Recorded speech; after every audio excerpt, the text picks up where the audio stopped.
यह कहानी एक छोटे से गांव के लालची पुलिस वाले की है, जिसका नाम रमेश था। रमेश को ईमानदारी से कोई वास्ता नहीं था, उसे सिर्फ पैसे से मतलब था।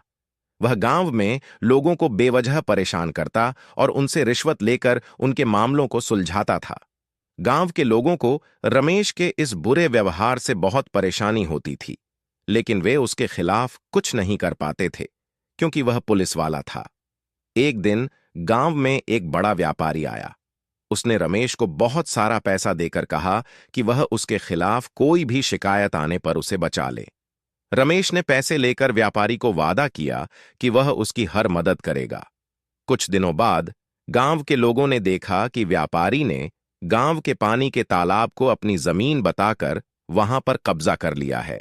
गांव वालों को पानी के लिए बहुत कठिनाइयों का सामना करना पड़ा।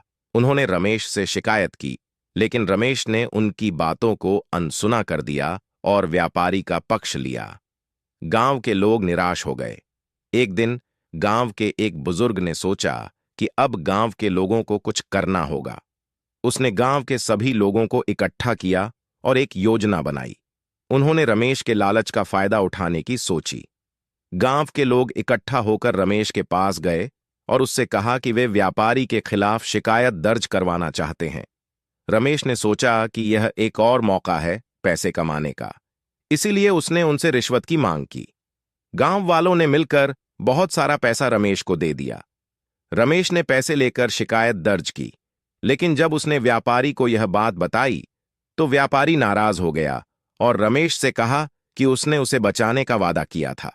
रमेश फंस गया था। वह सोचने लगा कि अब क्या करे। अंत में गांव वालों ने रमेश और व्यापारी के खिलाफ सबूत इकट्ठा किए और शहर के उच्च अधिकारियों के पास शिकायत दर्ज करवाई। रमेश का भ्रष्टाचार सबके सामने आ गया। उच्च अधिकारियों ने रमेश को निलंबित कर दिया और व्यापारी का भी गांव से निष्कासन कर दिया। गांव के लोग खुश हो गए और तालाब पर फिर से अपना हक जमा लिया।